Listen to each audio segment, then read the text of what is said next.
Hey guys, I'm Miss K. I'm an English teacher by day, by night. I really enjoy reading a heck of a lot of books, and so I decided to start a YouTube channel to share my thoughts and opinions with you on the book that I'm currently reading. So, one of the books today, Famine by Laura Thalassa. If you've been following along in the series, I've been going through the Four Horsemen series by Laura Thalassa. This is book 3 in the series. This is Famine. He is the third horseman of the apocalypse, and I cannot wait to share my thoughts with you on this. But first, we have to go over the 3 things that make any good piece of literature work. One is character.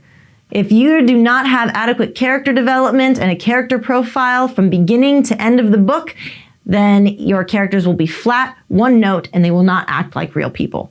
2 is world building. This is the universe that your characters live in. And the third one can overshadow both of the others if not done correctly. That is style, word choice, and vocabulary. If you don't have the ability to actually say what you want to say, it doesn't matter how good of an idea it is. Doesn't matter how complex character you have. It doesn't matter if the world is the best that's ever been in existence. If you can't say what you want to say, then it doesn't matter. Now let's get into Famine, book 3 in the Four Horsemen series by Laura Thalassa. If you've been following along, then you know that in Revelations chapter 6, the 4 horsemen of the apocalypse descend on the world. They are pestilence, war, famine, and death.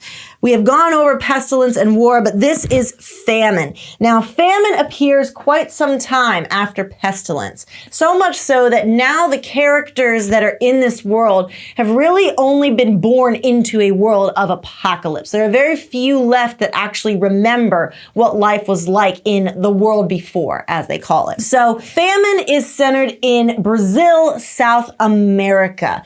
And our female lead, her name is Anna. Now, unlike the other 2 female leads in pestilence and war, Anna is a prostitute by trade. She earns money the only way that she knows how. Growing up in a post-apocalyptic world, survival is of utmost importance, and you do what you have to. Now, Anna and Famine have an interesting relationship because Anna met Famine during the first year that he was here on Earth. She was actually 17 at the time, and she saved him from being decapitated by a bunch of, well, thugs. Now, unfortunately, she didn't know who he was until he started regenerating and started to grow flowers out of his hand, while at the same time eliminating an entire city with his other hand. She decided to leave. She ran away. 4 years later, they meet again, this time in a bigger city. And Famine has seen way too much of the world. He is a hardened a-hole at this time. He's a jerk. Like, he is a grade A jerk in this particular book. Anna, she's not much better. She has also seen the worst of humankind through her profession. She originally offers herself to Famine, not really realizing that, oh yeah, I met you before, but the 2 instantly recognize each other, and he decides that he's going to keep her and drag her along through Brazil as he journeys, killing crops off as he goes, and bringing vines up, growing vines through the road, through towns, and he uses the vines to essentially kill people. He lets them hang there until they're dead, but they may be hanging there for a couple of days. He is the definition of don't play with your food, eat it. Well, he likes to play with his food. So as they kind of journey on and get closer and start talking more, Anna thinks that sex is still the way to go to tame the horseman and to essentially save humanity. The horseman is kind of appalled by her profession and doesn't understand why she thinks so little of herself. And Anna has never come across someone that actually said that to her before. So as they get closer and their relationship develops, they form a sort of mutual respect for one another. It's really hard to call it love in this particular case because although they do clearly love each other, they're not so blind as to think that love is going to magically save humanity. In fact, by the end of the book, Famine still ardently hates humanity and believes that they all deserve to die. Anna has softened up a bit and said, you know, if you just grow the crops back and you kind of don't bring vines up everywhere, people might actually like you a bit more and you could get along here fairly well. So he and Anna settle outside the city for a bit, and after a few years, Famine decides he wants to be mortal. Well, at that particular time, death comes along. Now, in the other books, another horseman shows up only after the former horseman has failed in his job to eliminate humanity. Death is not that way.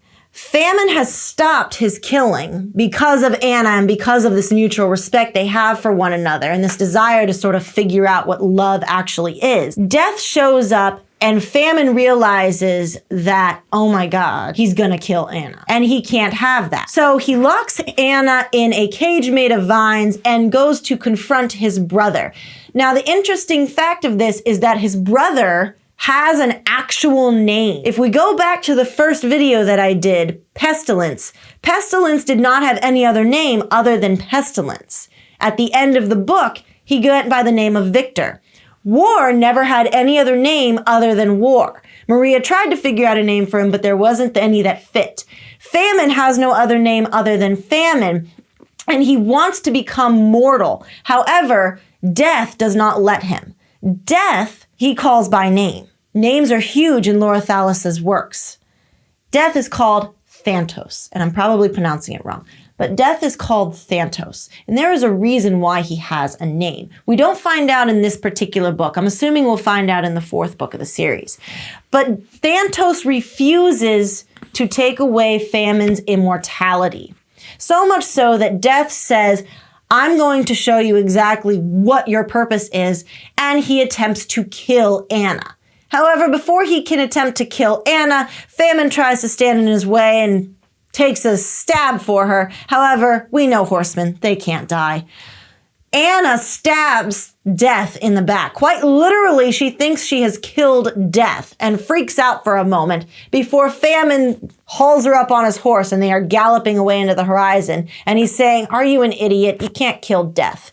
And she's like, can horsemen actually die? He's like, I don't know. But we're gonna go find my brothers because it's time to end this. Laura Thalassa successfully ends the other books with this sort of happily ever after for War and Pestilence. Famine does not get a happily ever after.